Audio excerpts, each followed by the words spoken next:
చుట్టూ అంతా పెద్ద బండరాళ్ళు, స్వయంగా ఏర్పడిన గుహలు, అందులో స్వయాన సిద్ధేశ్వరుడు. కోరిన కోరికలు తీరుస్తూ భక్తుల కొంగు బంగారంగా విరాజిల్లుతుంది ఆ సిద్ధులగుట్ట ఆలయం.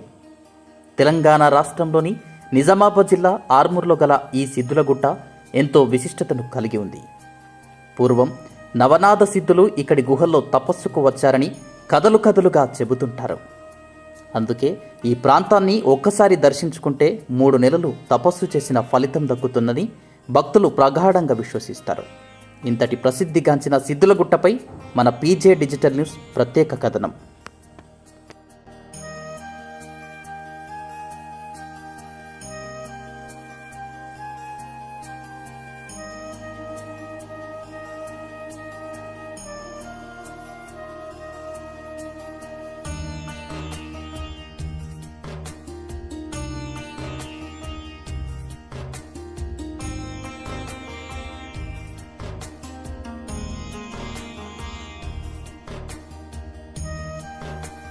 రైట్, నమస్తే అందరికీ, welcome to PJ digital news. ప్రస్తుతం మనం ఆర్మూర్ పట్టణంలో ఉన్నాము. నవనాథుల సిద్ధులగుట్ట అనే ప్రత్యేకత కలిగిన ఈ సిద్ధులగుట్ట ప్రాంతం వద్ద మనం ప్రస్తుతం ఉన్నాము. ఇది శివాలయము, ఇది ముఖద్వారం అని చెప్పొచ్చు. ఇక్కడ ఎంట్రీ. ఇక్కడ ఈ ఆలయానికి, ఈ సిద్ధులగుట్టకు ఎంతో చరిత్ర ఉంది. గతంలో ఉన్న కథలు కొన్ని ప్రాచుర్యంలో ఉన్నాయి. దేశ సంచారంలో భాగంగా నవనాథ సిద్ధులు దాదాపు 9 మంది ఇక్కడికి వచ్చి ఇదే కొండ ప్రాంతంలో వాళ్ళంతా కూడా తపస్సు చేశారట. 6, 3 అట్లా క్రమేణా 6-3గా ఈ పట్టణానికి కూడా పేరు స్థిరపడడం జరిగింది. ఈ సిద్ధులగుట్టకు సంబంధించి ప్రత్యేకతలు, విశిష్టతలు ఏమున్నాయనే విషయాలు తెలుసుకునే ప్రయత్నంలో భాగంగా మన అందరితో మాట్లాడి ఈ ఆలయ విశిష్టతల యొక్క తెలుసుకునే ప్రయత్నం చేద్దాం. రండి, వెళ్దాం.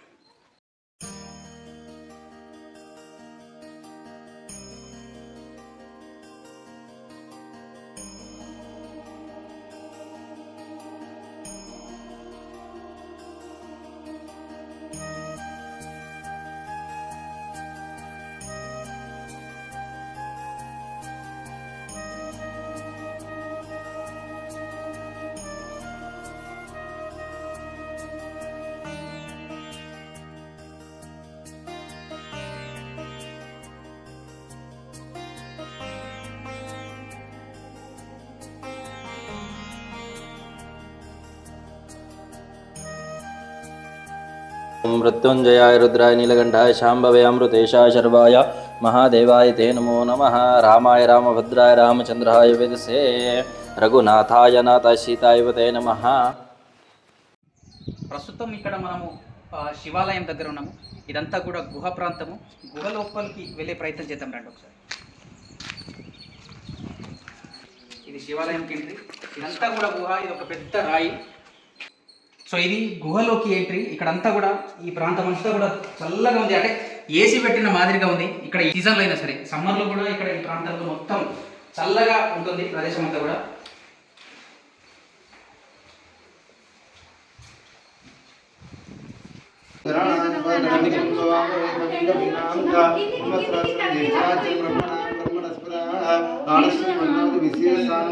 शंभोराज्ञाय वैवासंतरुद्रकलिगे प्राप्य जम्बुद्वीपे भरतवर्षे भरतखण्डे मेरो दक्षिणदिग्भागे श्रीश्वरस्याः वायुमध्यप्रदेशे विश्वासनासंवत्सरे ज्येष्ठमासे शुक्लपक्षम्याम् एकदशम्यां दृढगोत्रोद्भायं दैवगोत्रोद्भायं नारायणं देशस्य सदृशस्य प्रेमणं देशस्य चिरंजीवी प्रतिभानं देशस्य माता अन्नपूर्णेश्वर माता की जय। ओम ప్రస్తుతం మనతో పాటు సిద్ధులగుట్ట ప్రధాన అర్చకులు కుమార శర్మ గారు ఉన్నారు. ఆయన్ని అడిగి తెలుసుకునే ప్రయత్నం చేద్దాం. స్వామి నమస్తే. ఇక్కడి ఆలయానికి సంబంధించి ప్రత్యేకతలు, విశిష్టతలు, సిద్ధులగుట్టకు ఈ సిద్ధులగుట్టగా నామకరణం ఎట్లా వచ్చింది, అంటే ఇక్కడి ప్రత్యేకత లేదు అసలు? ఇది సుమారుగా 9వ శతాబ్దం నుండి 11వ శతాబ్దం మధ్య బయలుపడినటువంటి ఆలయం. ఈ ఆలయం అంతా కూడా చెప్పాలి అంటే ఉన్నటువంటి విగ్రహాలు శివలింగమే కానీ, అక్కడ ఉన్నటువంటి నందే కానీ, అమ్మవారికి సంబంధించిన ప్రతిమనే కానీ మానవుల మాత్రం ద్వారా పెట్టినటువంటివి కావు.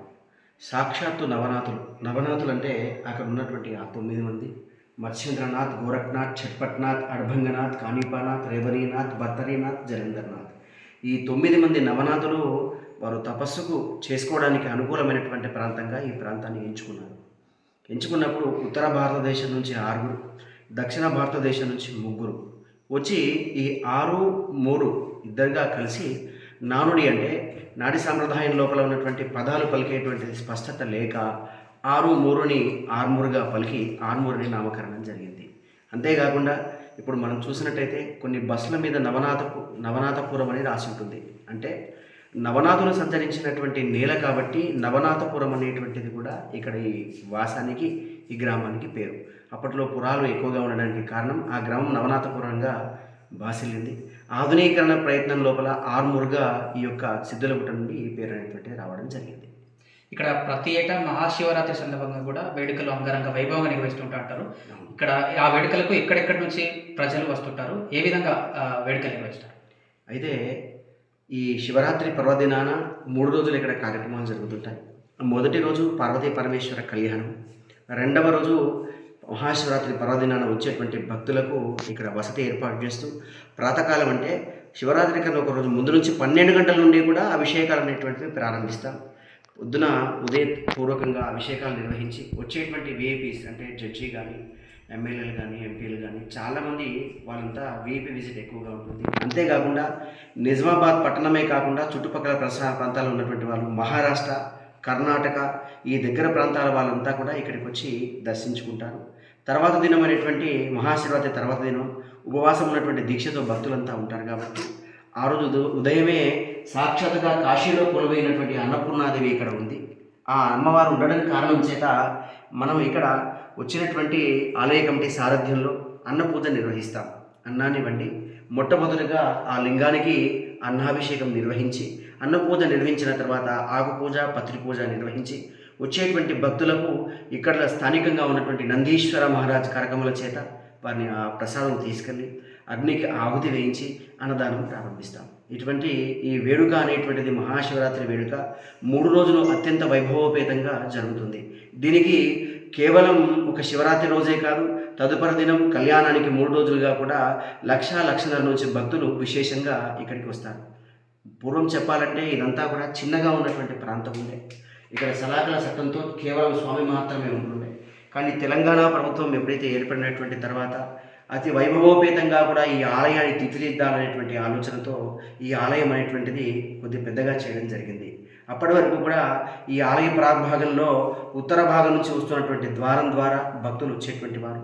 కానీ దాన్ని దృష్టిలో పెట్టుకొని జనాలు చాలా పెరుగుతున్నారు, రానున్న రోజుల్లో ఇబ్బంది కలుగుతుందని తూర్పు ఈశాన్య మార్గం నుండి కూడా ప్రధాన ద్వారం ఏర్పాటు చేసి భక్తులు పట్టేటువంటి విధంగా అనుకూలంగా ఆలయ కమిటీ ఏర్పాటు చేసి ఆ ప్రభుత్వంతో ఈ రసబసలు జరిపి ఈ యొక్క మార్గాన్ని చేయడం జరిగింది. అప్పటి నుండి కూడా విశేషం ఈ యొక్క భక్తుల యొక్క తాకిడి పెరిగింది. ఇక్కడ ఈ పరిసర ప్రాంతాలంతా కూడా ప్రకృతి రమణీయంగా ఎంతో ఆహ్లాదకరంగా ఉంటాయి. ఎంతోమంది భక్తులంతా కూడా ఎంతో ఉంటారు. అంటే ఇంకొన్ని ఏర్పాట్లు పర్యాటక ప్రదేశంగా అభివృద్ధి చేయాల్సిన అవసరం ఏమైనా ఉందా? అట్లా చేయటువంటి చాలా మటుకు ఉంది. దానితో పాటుగా చెప్పాల్సినటువంటి విషయం ఏంటి అంటే మనం బయట ఎక్కడ ప్రపంచంలో కానీ బయట కొన్ని రాష్ట్రాల్లో కానీ చూసినట్టయితే చాలా ఆలయాలు ఉంటాయి. కానీ ఈ ఆలయానికి ఉన్నటువంటి ప్రత్యేకత ఏంటి అంటే నవనాథులు తపస్సు ఆరంభించుకోవడానికి వచ్చినటువంటి ప్రత్యేకంగా ఉన్నటువంటి ఈ ఆలయం మనం చెప్పాల్సిన అవసరం లేదు, ప్రత్యక్షంగా కనబడుతుంది. దానితో పాటు ఈ ఆలయం లోపలికి వస్తే బయట ప్రపంచంతో సంబంధం ఉండదు. లైట్లన్నీ ఆర్పి వేస్తే బయట ప్రపంచంతో సంబంధం ఉండదు. దానితో పాటుగా ఇందులో ఉన్నటువంటిదంతా కూడా పూర్తిగా ఆక్సిజన్. ఒక మనిషి తపస్సు చేసుకోవడానికి ఎలైతే అనుకూలంగా ఉంటుందో అటువంటి ప్రాంతమే ఈ ప్రాంతం. తపోనిష్టగా అనుకూలమైనటువంటి ప్రాంతము కాబట్టి ఈ ప్రాంతానికి ఖచ్చితంగా కూడా అభివృద్ధి అనేటువంటిది అవసరమే. ఎందుకంటే రానున్న కాలం లోపల ప్రజలకు ఇటువంటి ఆలయం ఉంది, వికృతంగా కూడా ఇక్కడ ఉన్నటువంటి నవనాథులు సాక్షాత్తుగా వాళ్ళు వచ్చి ఇక్కడ ఏర్పరిచినటువంటి శివలింగం ఉంది అనేటువంటిది. ఈ శివలింగానికి సూర్యరశ్మి పడినటువంటి కిరణము కాబట్టి ఈ లింగాన్ని ఎవరు దర్శనం చేసుకున్నా కానీ 3 నెలలు తపస్సు చేసేటువంటి ప్రభావం కలుగుతుంది. కలియుగంలో అయితే త్రేతాయుగము, కృతాయుగము, ద్వాపర యుగాలు ఉన్నాయి. కృతాయుగంలో అంటే మొత్తం దేవతలకు సంబంధించినటువంటిదే. త్రేతాయుగం ఉంది, రాముడు వచ్చినటువంటి కాలం. దాని తర్వాత ద్వాపర యుగం, కృష్ణుడు. కలియుగంలో మనమంతా ఉన్నాం. కలియుగంలో 1 నెల రోజులు నిష్టగా తపస్సు చేస్తే భగవంతుడు ప్రత్యక్షమవుతాడట. కానీ ఇప్పుడు ఉన్నటువంటి ఈ కాలంలో ఎక్కడా కూడా ఇటువంటి ప్రాంతాలు లేవు. కాబట్టి ఇటువంటి ప్రాంతాలని ప్రభుత్వం ప్రత్యేకమైనటువంటి చొరవ తీసుకొని ఇక్కడ టూరిజం ప్రాంతంగా ఏర్పాటు చేసి వచ్చేటువంటి భక్తులకు రాకపోకలతో పాటుగా కూడా ఉండడానికి కొంచెం వసతి గృహాలు, కళ్యాణ మండపం, కోతుల బెడద చాలా ఎక్కువగా ఉంటుంది. ఇదంతా కొండ ప్రాంతం కాబట్టి కోతుల బెడద చాలా ఎక్కువగా ఉంటుంది. కాబట్టి పర్యాటక శాఖ దీన్ని ఇంకా తీర్చిదిద్దితే రానున్నటువంటి భక్తులకు మంచి సహాయ సహకారాలు అందించి స్వామివారి యొక్క దర్శనం కల్పించిన వారు అవుతారు. ప్రతి సంవత్సరం వేడుకలకు పెద్ద సంఖ్యలో భక్తులు కూడా తరలి వస్తుంటారు కదా, వారికి సంబంధించి వారి సౌకర్యార్థం అనేక ఏర్పాట్లు చేస్తుంటారు. ఇది ఆలయ కమిటీకి సంబంధించి ఏర్పాట్లు చేస్తుంటారా? ఏ విధంగా ఏర్పాట్లు ఉంటాయి దీనికి సంబంధించి? అయితే ఇది గవర్నమెంట్ నుంచి అంటే ఎండోమెంట్ గవర్నమెంట్ ప్రదేశంగా కూడా ఈ ఆలయం అనేటువంటిది గుర్తింపబడింది. కానీ ఏ ఆలయంలో అయినా కానీ వసతితో పాటుగా కూడా ఆదాయం ఉంటేనే ఎండోమెంట్ అనేటువంటిది చేతిలోకి తీసుకుంటుంది. కానీ ఇక్కడ ఉన్నటువంటి ఆలయం ఏంటి అంటే ఇది ప్రాచీనమైన ఆలయం. ఈ ఆలయంలో కొన్ని సంవత్సరాల నుండి కూడా ఇక్కడ మొట్టమొదలుగా రామప్రియదాస్ మహారాజ్ అని ఆయన రావడం, అంతకన్నా ముందు కూడా రామచంద్ర రాండే అనేటువంటి ఆయన రోడ్డు వేయడం, ఇవన్నీ కూడా ఇక్కడ జరిగినటువంటివి. అవి ముందు తెలుసుకుందాం. దానితో పాటుగా ఈ ఆలయం ఏదైతే ఉందో ఈ ఆలయంలో గవర్నమెంట్ దగ్గరగా తీసుకొని చేసుకుంటే ప్రతి ఒక్క డెవలప్మెంట్ అంటూ ఉంటుంది. దానితో పాటు వచ్చేటువంటి భక్తులకు కూడా ముఖ్యంగా నీటి వసతి. ఎప్పుడైతే మేము ఈ ఆలయం పెద్దగా జరిగినటువంటి తర్వాత వచ్చేటువంటి భక్తులకు బాత్రూమ్లు కానీ దానితో పాటు ఇది కానీ కోనేరులో నీటి వసతి కానీ ఏర్పాటు చేయడం జరిగింది. ఇంకా ముందు వచ్చేటువంటి భక్తులకు ఇంకా వసతి కల్పిస్తే బాగుంటుందని మా అభిప్రాయం. మిగతా ఇక్కడ ప్రత్యేకతలకు సంబంధించి ఒకసారి చూసి ప్రయత్నం చేద్దాం. ఓకే.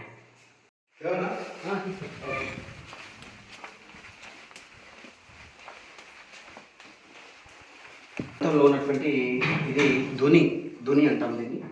నవనాథుల వారు కూడా సాక్షాత్తుగా ఇక్కడికి వచ్చి చేతిలో ఉన్నటువంటి కర్చీ ఉంది, ఒక చిన్నగా రౌండ్గా ఉండి ఒక కర్చీ రూపంలో ఉంటుంది. ఆ కర్చీ ఇక్కడనే పెట్టి ఇక్కడ అనునిత్యము కూడా యజ్ఞయాగాలు నిర్వహించేటువంటి వారిని పురాణోక్తిలో చెప్పబడుతుంది. ఇదంతా కూడా గుహ లోపలి ప్రాంతం. ఇదంతా కూడా చూడొచ్చు ఒకసారి మనం పైకి కూడా చూపించాలి. అంతా పైకి ఒకసారి చూస్తే ఇదంతా గుహ ప్రాంతం.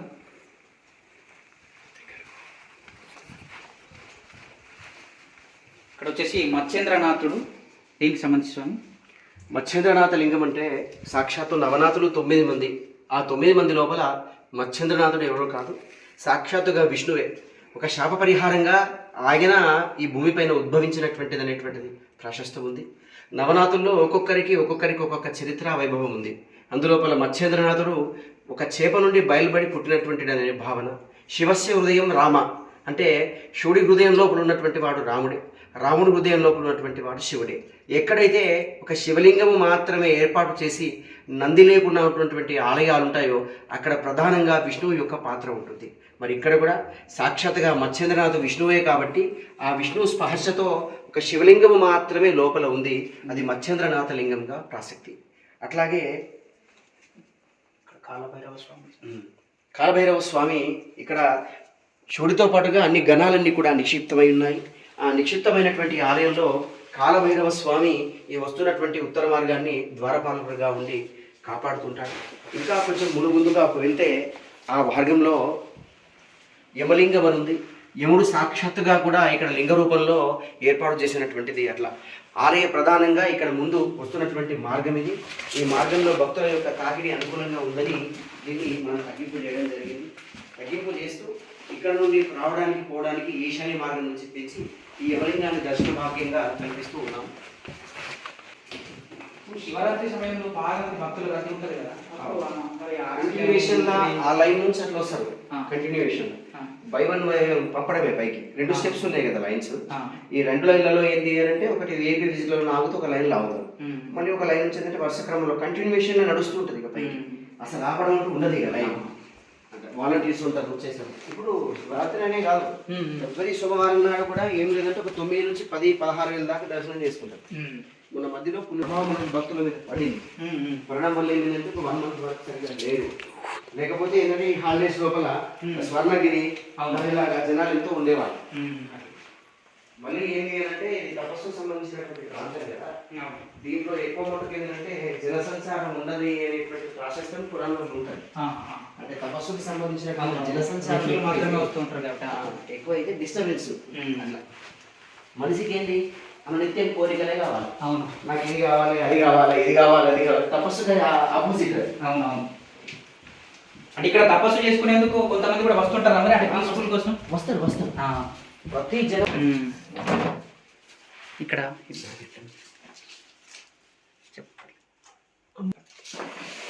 ఇది దుర్గాదేవి ఆలయం. ఈ ఆలయం అంతా కూడా దాదాపు 2006, 2010 సంవత్సరం వరకు కూడా ఇక్కడ ఆలయం ఉందని కూడా తెలియదు.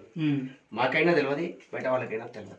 అయితే ప్రతి జనవరి మాసంలో ఇక్కడికి యోగులు, ఋషి పుంగవులు, అట్లాగే అఘోరాలు చాలా మట్టుకు వస్తుంటారు. వాళ్ళు వస్తున్నప్పుడు ఈ ప్రాంతం నుండి రావడం చూసాం చాలా మటుకు. ఇక్కడంతా కూడా ఇది ఎగ్జిట్, ఇది పైన ప్రాంతం. అయితే మనం ఇక్కడ దానికి ఇప్పుడు కోతులు అనుకూలంగా ఉండడానికి సలాకలు అక్కడ పెట్టి సెట్ చేసాం. మనం ఆ మార్గం నుండి చూస్తూ ఉంటే మనకు కనబడుతుంది. అయితే వీళ్ళంతా కూడా ఇక్కడ దిగి లోపలికి ఎందుకు వెళ్తున్నారు అని అనుకుంటే ఇలా లోపలికి రావడానికి బాగా ఇబ్బందిగా ఉంటుండే. అయితే వారు వచ్చిన విషయం తెలిపింది ఏంటి అంటే ఈ రాయి కింద శ్రీచక్రము చెక్కబడి ఉంది గీతలతో. ఈ రాయి కింద ఈ రాయి కింద చెక్కబడి ఉంది. వాళ్లకు మాత్రమే స్వప్న రూపంలో కానీ దృష్టి లోపల ఉన్నప్పుడు కానీ ఆ దివ్య దృష్టితో ఉన్న సమయంలో కానీ ఇక్కడ కనబడడం అనేది జరుగుతుంది. వారు ఆలయంకి వచ్చినప్పుడు శివాలయము, రామాలయము, కోనేరు దర్శనం చేసుకుని సూర్యుడికి సంబంధించినటువంటి సూర్య ఆరాధన చేసుకున్న తర్వాత ఇక్కడికి వచ్చి అమ్మవారిని దర్శించేవారు. మీరు ఇక్కడికి ఎందుకు రాగలుగుతున్నారు అని చెబితే ఇక్కడ అమ్మవారి యొక్క శ్రీచక్రం ఉంది అని చెప్పడం జరిగింది. వాళ్ళు చెప్పినటువంటి ఒక మాసంలోనే 2 మాసాల్లోనే ఆలయ కమిటీ ద్వారా మనం వచ్చి పరిశీలన చేస్తే 2006, 2008 సంవత్సరం మధ్యలో ఇక్కడ ఉంది అనేటువంటి శ్రీచక్రం ఏర్పడింది. అప్పుడు వచ్చేటువంటి భక్తులు ఎవరైనా ఉంటే గోప్యంగా ఉన్నటువంటి వాళ్ళని మాత్రమే లోపలికి రాణించేవాళ్ళు. తర్వాత కాలక్రమంలో ఆధునీకరణ చేస్తున్నప్పుడు ఇదంతా కూడా లోపల ఉన్న రాళ్ళని తీసివేసి ఇక్కడ దీని కింద చేయడం జరిగింది. కరీంనగర్లో ఒక అమ్మ ఉంటుంది. ఆ అమ్మ కళ లోపల దుర్గాదేవి సాక్షాత్తుగా పోయి ఆ అమ్మవారి చెప్పింది, నీవు అక్కడ ఒక విగ్రహం, దుర్గాదేవి యొక్క విగ్రహాన్ని ప్రతిష్టాపింపజేయు. దానితో పాటుగా దత్తాత్రేయుని యొక్క విగ్రహం, ఇదంతా దత్త సాంప్రదాయం, నాథ సాంప్రదాయం కాబట్టి అక్కడ ఒక కూడా విగ్రహం ప్రతిష్టాపింపజేయు అనేసరికంటే ఆ అమ్మ వచ్చి విగ్రహాలను తీసుకొచ్చి ఆలయ కమిటీ సారథ్యంలో అనుమతి తీసుకొని వేద పండితుల ద్వారా ఈ యొక్క దుర్గాదేవి యొక్క అమ్మవారి విగ్రహాన్ని ప్రతిష్టాపింప చేయడం జరిగింది. ఇక్కడ దసరాకు సంబంధించి అట్లా ఏమైనా వేడుకలు ఏమైనా జరుగుతాయి? దుర్గా శరన్నవరాత్రులు ఏవైతే ఉన్నాయో 9 రోజుల లోపల కూడా 9 రోజుల యొక్క అలంకరణలు అమ్మవారి దగ్గర జరుగుతుంటాయి. ప్రతిరోజు కూడా అమ్మవారికి సంబంధించినటువంటి అలంకరణ, శాస్త్రోక్తంగా నైవేద్యము, పూజకు సంబంధించినటువంటి విధానము చేయడం జరుగుతుంది. భక్తులు ఇక్కడ ఉన్నటువంటి ప్రాంతాల వాళ్ళు కూడా ఇంద్రకీలాద్రి విజయవాడ వెళ్ళాలనుకునేవారు, పోచంపాడు వెళ్ళి నదీ స్నానంలా వాళ్ళు స్నానం ఆచరించేటువంటి వారు, మాల వేసుకునేటువంటి చాలామంది స్వాములు కూడా ఇక్కడికి వచ్చి మాల వేసుకోవడం జరుగుతుంది. ఇక్కడ మన ఆర్మూర్ పరిసర ప్రాంతాల్లో దుర్గాదేవి ఆలయం ఎక్కడ లేదు. నాటి పూర్వ చరిత్ర కలిగినటువంటి ఆలయం ఈ ఆలయం కాబట్టి అమ్మవారి దగ్గర వచ్చి మాల వేసుకోవడం, వితరణ చేయడం అనేటువంటిది జరుగుతుంది.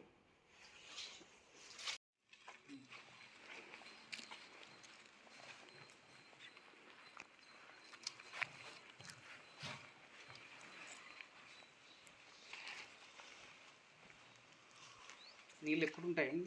ఎప్పుడు ఇది జీవకోనేరు. సాక్షాత్గా నవనాథులు 9 మంది ఎవరైతే ఉన్నారో వారు బయట ప్రపంచం నుంచి అంటే బయట నుంచి వచ్చి ప్రతిరోజు కూడా ఈ ఆలయాన్ని దర్శించుకుంటారనేటువంటిది ఇప్పటికీ కూడా ప్రతీక. అంటే మరుగుజ్జు రూపంలో ఇదంతా రాయి ప్రాంతం అయినప్పుడు అనుకూలంగా ఉండాలి కాబట్టి చిన్నగా మారి ఇక్కడికి వచ్చి ఆ ఆలయానికి లోపల వెళ్ళే ముందు ఈ జీవకోనేరు లోపలికి వచ్చి ఇక్కడ స్నానాన్ని ఆచరించుకొని ఇందులో ఉన్నటువంటి జలాన్ని తీసుకువెళ్ళి అక్కడ శివుడికి అభిషేకించేటువంటి వారు అనేటువంటిది స్థల పురాణోక్తి. అంతేకాకుండా ఈ యొక్క జీవకోనేరు లోపల ఎప్పుడు కూడా కుర్మాలు అంటే తాబేలు ఎక్కువగా ఉండేటువంటి అవకాశం ఇప్పటికీ ఉంది. జీవకోనేరు ఏదైతే ఉందో నవనాథులు సాక్షాత్తుగా స్నానం చేసి ఇక్కడ నుంచి నీళ్ళు తీసుకెళ్ళి స్వామివారికి అభిషేకించుకున్నటువంటి జలం కాబట్టి ప్రతి సోమవారం నాడు కూడా పల్లకీ సేవ ఉంటుంది. పల్లకీ సేవ ఉన్నప్పుడు ఖచ్చితంగా పల్లకీ వెంబడ స్వామివారి ఉత్సవ విగ్రహింపు ఇక్కడ దాకా ఊరేగింపుగా ఆ విగ్రహాన్ని తీసుకొచ్చి అందులో ఉన్నటువంటి నీటిని స్వామి ద్వారా సంకల్పం చేసి వచ్చినటువంటి జనాలందరికీ కూడా వారిని ప్రక్షాళన చేస్తాము.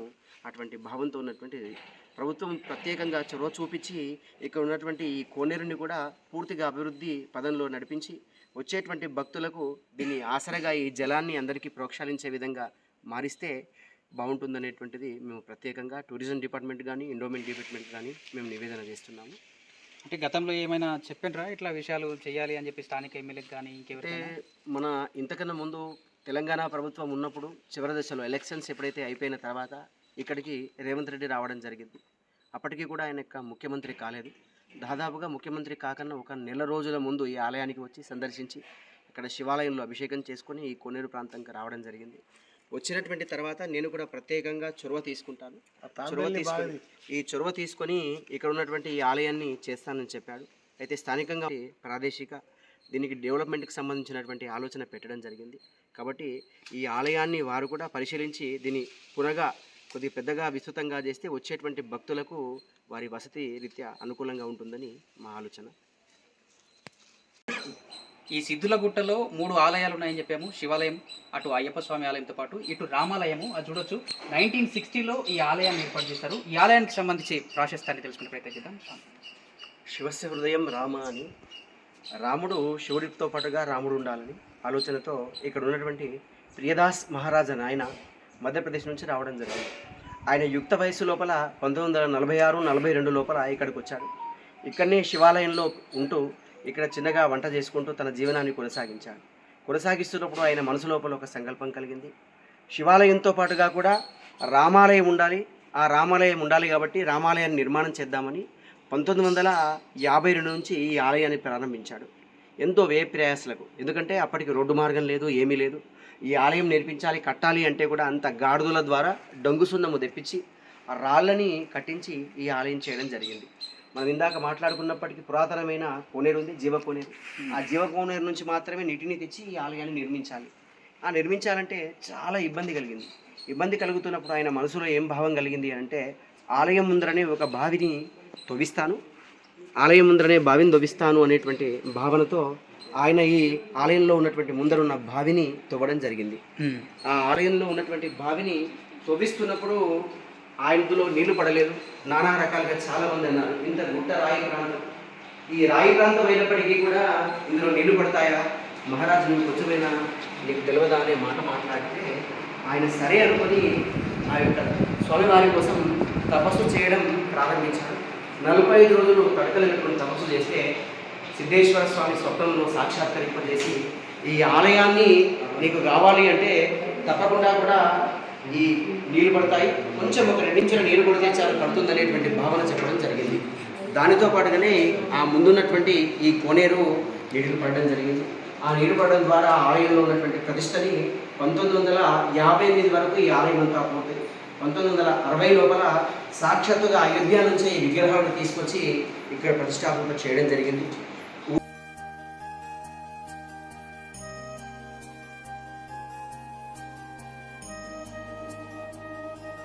ఊళ్ళో ఉన్నటువంటి గ్రామ కమిటీ ద్వారా ప్రతి శివరాత్రితో పాటుగా కూడా శ్రీరామనవమి ఉత్సవాలు అతి వైభవోపేతంగా చేయబడ్డాయి. ఆ యుక్త వయసులో ఉన్నటువంటి ఆ ప్రియదాస్ మహారాజే రామాలయం నిర్మించిన తర్వాత రామ్ ప్రియదాస్గా మారాడు. ఆ మహారాజు యొక్క ప్రతిబింబమే ఈ ప్రతిబింబం. ఇక్కడ ఆయన దాదాపుగా 2000 సంవత్సరం ముందు వరకు కూడా ఇక్కడనే ఉండి మన ఈ ప్రాంతం నుండి విడనాడి అక్కడ సారంగాపూర్లో ఉన్నటువంటి హనుమాన్ టెంపుల్ ఆలయం అంతా కూడా అక్కడ కూడా దాన్ని ఆయన పెద్దగా చేశారు.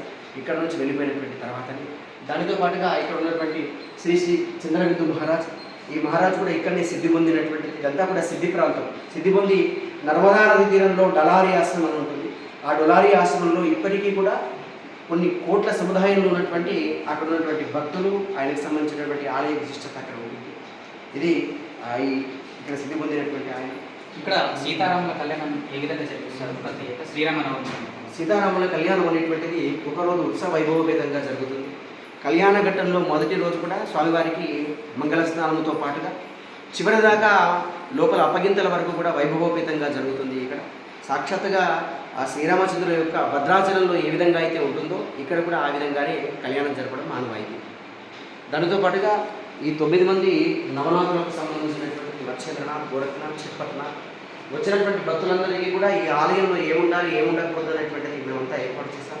తపస్సుకు కావాల్సినటువంటిది యజ్ఞకుండలి కాబట్టి యజ్ఞకుండలి కూడా ఏర్పాటు చేయడం జరిగింది. దానితో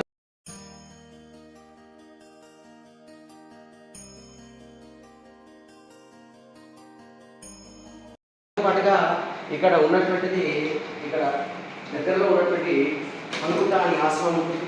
ఈ పలుకుట లోపల మంగిరాముల మహారాజ్ ఆయన కూడా ఇక్కడే స్థితి పొంది అక్కడ ఇంకొక ఒక నవనాథ క్షేత్రంగా ఏర్పాటు చేసుకుని అక్కడ ఉండడం జరిగింది. స్థానికంగా ఉన్నటువంటి మహారాజ్ నందీశ్వర మహారాజ్ ఈయన ఇక్కడనే స్థానికంగా ఉంటారు. ఇదంతా పీఠంగా ఉన్నటువంటిది కాబట్టి ఇక్కడ ఉండడం జరుగుతుంది. దానితో పాటుగా పూర్వ చరిత్ర కలిగినటువంటి ఏకశిలాస్త్రం సంబంధించినటువంటి ప్రతీకని ఈ ఏకశిలాస్త్రంలో ఒక్కొక్క దగ్గర ఒక్కొక్క శకటాలు కనబడతాయి. ఇదంతా శకటాల మీద ఇదంతా తంత్రశాస్త్రం. తపస్సు చేసుకోవడానికి ఇక్కడ అనుకూలమైన ప్రాంతం అయితే ఇక్కడ ఏకశిలాస్త్రం ఏర్పాటు చేసినటువంటి దగ్గర అంతా కూడా తంత్రశాస్త్రంగా అక్కడ పరిగణింపబడుతుంది. అక్కడ ఉన్నటువంటి దేవతలంతా కూడా ఈ యొక్క తంత్రశాస్త్రంలో ఉన్నటువంటి దేవతలే ఆవాహితమై ఈ ఏకశిలాస్త్రంలో రాసిస్తారు. కింది నుండి ఒక పై వరకు ఆ ఖాళీ ఉన్నటువంటి దాంట్లో ఒక నాణ్యం పారిస్తే, ఒక రూపాయి నాణ్యం పారిస్తే అక్కడ ఉన్నటువంటి కోరికలు నెరవేరుతాయనేటువంటి ఇక్కడ ఉన్నటువంటి నామం. అట్లాగే కింది భాగంలో సుందర చైతన్య మహారాజ్ అనేటువంటి ఈ స్వామివారి యొక్క ఆలయం. ఈయన కూడా దాదాపుగా మహారాష్ట్ర భాగం నుంచి వచ్చి ఈయన ఇక్కడ ఉన్నారు. రాజస్థాన్ నుంచి కూడా ఉండడం జరిగింది.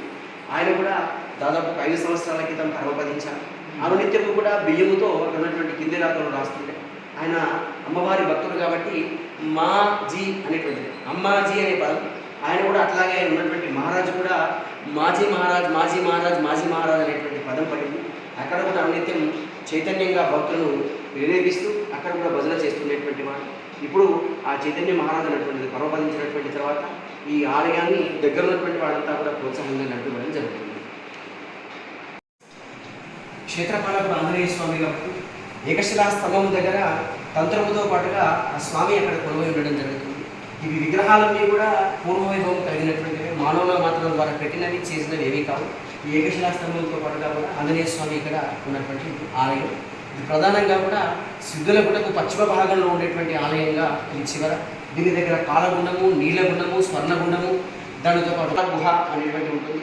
నవనాథులు మరుగుజు రూపంలో వచ్చినటువంటి వైభవోపేతంగా వచ్చినటువంటి ఒక గుహ మార్గం కూడా ఉంటుంది. కానీ దాని లోపల భయంకరమైనటువంటి సర్పాలు తిరుగుతాయి కాబట్టి అందులోపలికి రానివ్వకుండా ఉండడానికి కట్టుభద్రతగా ఏర్పాటు చేసినటువంటి ఆ వాతావరణం ఉంటుంది. కాబట్టి ఇక్కడంతా కూడా ఏకశిలా స్తంభంతో పాటు ఆంజనేయ స్వామి ప్రధాన ఆలయం. చెప్పండి. రాంప్రియదాస్ మహారాజ్ ఎవరైతే ఉన్నారో ఆ రాంప్రియదాస్ మహారాజ్ తపస్సును ఆరంభిస్తూ ఈ కోనేరుని ప్రారంభించినటువంటి కోనేరు ఇదే. అయితే ఈ కోనేరు అనేటువంటిది ఆ యొక్క శివానుగ్రహం వల్ల ప్రేరేపించినటువంటిది. శివుని యొక్క అనుగ్రహం వల్ల తపస్సు చేస్తున్నటువంటి రెండించులు కొడితే నీళ్ళు చాలు అని చెప్పినటువంటి భావము. పుష్కరిణి ఎండిపోయినా కానీ ఈ కోనేరులో ఉన్నటువంటి నీళ్లు ఎండిపోవు అనేటువంటి విషయం స్వప్నంలో ఆ యొక్క మహారాజుకు శివుడు సాక్షాత్తుగా చెప్పాడు. దాని ద్వారానే ఈ కోనేరు అనేటువంటిది ఏర్పాటు చేయడం జరిగింది. దానితో పాటు ఇదంతా రాయి ప్రాంతము. ఈ రాయి ప్రాంతంలో కొన్ని వృక్షాలు మాత్రమే ఇక్కడ ఉంటాయి. అందులోపల ఉన్నటువంటిది రాగి, మర్రి, మేడి, జువ్వి ఇటువంటి పెద్ద పెద్ద వృక్షాలు మాత్రమే ఉంటాయి. ఆ వృక్షాలన్నీ కూడా ఈ నీటి యొక్క దశ లోపల వేర్లన్నీ కూడా ఊగులాడుతూ ఉంటాయి. కాబట్టి ఈ కోనేరుకు ప్రత్యేకంగా ఔషధ జలం అనేటువంటి ప్రాశస్తం. ఈ ఔషధ జలాన్ని ఇక్కడ వచ్చినటువంటి వాళ్ళంతా కూడా చిన్నగా తీర్థంలాగా స్వీకరిస్తుంటారు. స్వీకరిస్తున్నప్పుడు మొదట ఏమీ అనిపించదు, గొంతులకు పోయినప్పుడు మాత్రం కొంచెం కషాయంలా మండుతుంది. దానికి కారణం ఏంటంటే ఈ యొక్క చెట్ల వేర్ల యొక్క జల యొక్క ప్రభావమే. ఎటువంటి గుప్త రోగాలున్నా కూడా పూర్తి అవుతాయనేటువంటిది దీని యొక్క ప్రాశస్తం. ఏం చెప్పదలుచుకున్నారు? వచ్చేటువంటి భక్తులకు చెప్పేది ఏంటి అంటే, మీరు ఎక్కడెక్కడో ఆలయాలను తిరుగుతుంటారు, ఏమో తిరుగుతుంటారు, కానీ ఈ ఆర్మూర్ ప్రాంతంలో ఉన్నటువంటి గుట్ట పైన అంటే దాదాపుగా ఒక 9 ఘాట్ల మీద నుండి పైకి రావాలి. వచ్చేటువంటి విశేషంగా ఈ ఆలయంలోకి వస్తే జీవితంలో ప్రత్యేకమైనటువంటి మార్పులు కలుగుతాయి. ఇదంతా కూడా కలియుగం. సంసార బంధంలో కానీ అట్లాగే డబ్బు విషయంలో కానీ ఏదైనా కానీ కొత్త పోకడలకు పోయి మనం చాలా జీవితాన్ని దుర్లభం చేసుకుంటాం. మనిషి జీవితంలో అనేక మార్పులు కావడానికి కొన్ని అవసరం. అటువంటి అవసరంలో ఉన్నటువంటి విధంగా ఉన్నటువంటి ఆలయమే ఈ ఆలయం. కాబట్టి సాక్షాత్తుగా నవనాథుల యొక్క వారి స్పర్శంతో స్పష్టంగా కూడా వారి ఇక్కడికి వచ్చి ఉన్నటువంటి భావంతో ఉన్నటువంటి ఆలయం. కాబట్టి ఎవ్వరు వచ్చి ఇక్కడ ఆలయంలో వారు దర్శనం చేసుకున్న పూర్వజన్మ స్మృతితో పాటుగా కూడా ఈ జన్మలో మనం ఎలా ఉండాలి, మనం ఎవరితో ఎలా మసులుకోవాలనేటువంటి భావాన్ని కలిగించేటువంటి ఆలయం. కాబట్టి భక్త మహాశయులంతా కూడా ఈ యొక్క హరిహర క్షేత్రాన్ని దర్శించుకోండి. హరుడు అంటే అక్కడ శివుడు సిద్ధేశ్వర స్వామి రూపంలో ఉన్నాడు. హరి అంటే రాముని యొక్క రూపంలో ఉన్నాడు. హరిహరులిద్దరూ కొలువై ఉన్నటువంటి ఈ ప్రాంతము. కాబట్టి వచ్చేటువంటి భక్తులంతా కూడా తప్పక ఈ ఆలయాన్ని దర్శించుకొని మీరు ఒకసారి స్వామిని దర్శించుకుంటే 3 నెలలు తపస్సు చేసినటువంటి ఫలితం కలుగుతుంది. కాబట్టి ఈ తపో ప్రభావాన్ని మీరు కూడా ఫలితంగా పొందగలని కోరుతూ భక్త మహాశయులందరికీ కూడా నవనాథ సిద్ధేశ్వర స్వామి యొక్క ఆశీస్సులు శుభం. సో ఇది చూసారు కదండి, ఇది నవనాథుల సిద్ధేశ్వర స్వామి కొలువు తీరిన ఆలయం సిద్ధులగుట్ట ప్రాంతము. ఇది హైదరాబాద్ నుంచి దాదాపు 180 కిలోమీటర్ల దూరంలో ఉంటుంది. నిజామాబాద్ నుంచి 25 కిలోమీటర్ల దూరం. ఆర్మూర్ ప్రాంతంలో, ఆర్మూర్ మున్సిపల్ పరిధిలోనే ఇది ఉంటుంది. ఈ గుట్టకు సంబంధించి విశిష్టత, ప్రాముఖ్యతలు, ఏ విగ్రహాలు ఉన్నాయి, ఇక్కడ ఏ స్వాములు కొలువు తీరున్నారు అనే విషయాల్ని మనం ఇంతకుముందే చూసాము. అదేవిధంగా ఇక్కడ పర్యాటక ప్రాంతము, ఇక్కడ ఎంతో ఆహ్లాదమైన ప్రాంతం ఉంటుంది. ఇదంతా చూడొచ్చు మనము. ఈ వర్షాకాలం వస్తే మళ్ళీ ఇదంతా కూడా పచ్చని పొలాల నడుమ ఈ సిద్ధులగుట్ట ఇంకా ఎంతో ఆహ్లాదకరంగా దర్శనమిస్తుంటుంది. ఇక్కడ పక్కనే చూడొచ్చు, అది కనిపిస్తున్న కోల్డ్ స్టోరేజ్ కానీ ఆ బిల్డింగ్స్ అన్నీ కూడా అది అంకాపూర్ ప్రాంతము. మనము దేశంలోనే ఆదర్శవంతమైన గ్రామంగా చెప్పుకుంటా ఉన్నాము. దాన్నే అదే అంకాపూరు. ఆ అంకాపూర్ అక్కడ కనిపిస్తున్న అదే ప్రాంతం అంకాపూర్ కూడా దీనికి సిద్ధులగుట్టకు సుదూర అంటే దగ్గర ప్రాంతంలోనే ఉంటుంది. ఆలయానికి సంబంధించి ఈ విధమైన ప్రశిష్టతలు ఉంటే, ఇంకోవైపు భక్తులంతా కూడా చెప్తున్న పరిస్థితి ఏంటంటే ఈ ఆలయాన్ని ఇంకా అభివృద్ధి చేయాల్సిన అవసరం ఎంతైనా ఉందని చెప్పి అటు ఆలయ అర్చకులు కూడా మనకి ఇంతకుముందే చెప్పారు. ఈ ఆలయ పరిసర ప్రాంతాలంతా కూడా గుట్ట ప్రాంతం కాబట్టి ఈ గుట్టలన్నీ కూడా పేర్చినట్లుగా ఉంటాయి ఒక్కొక్కటిగా. అక్కడ చూడొచ్చు మనము, ఇవంతా కూడా రాతి మొత్తము, ఇదంతా గుట్ట ప్రాంతము, ఒక్కొక్కటిగా ఇట్లా పేర్చి అమర్చినట్లుగా ఉంటుంది ఇదంతా కూడా. సో కాబట్టి చివరిగా వస్తే ఈ ఆలయానికి సంబంధించి ఇంకా చేయాల్సిన పనులు అంటే ఇంకా పర్యాటక ప్రదేశంగా అభివృద్ధి చేయాల్సి ఉంది. మనం ఇంతకుముందు కోనేరు చూసాము. కోనేరు దగ్గర కూడా అక్కడ లోపల నీరు కూడా కొంత కూడా దాన్ని కూడా మంచిగా అంటే అది కొంతమంది భక్తులు దాన్ని ప్రీతి పాత్రంగా తీసుకోవచ్చు, కానీ అక్కడి పరిసర ప్రాంతాలు కూడా మంచిగా అభివృద్ధి చేస్తే భక్తులు కూడా కొంత సంతోషిస్తారు. అదేవిధంగా ఈ ప్రాంతాన్నంతా కూడా పర్యాటక ప్రదేశంగా అభివృద్ధి చేయాలని చెప్పి కూడా ఇక్కడికి వచ్చే భక్తులు కూడా కోరుతా ఉన్నారు. సో ఇది సిద్ధులగుట్టకు సంబంధించి పూర్తి సమాచారం. చూస్తూనే ఉండండి మన పీజే డిజిటల్ న్యూస్. నేను మీ ప్రదీప్ జిల్లెడ్వాల్.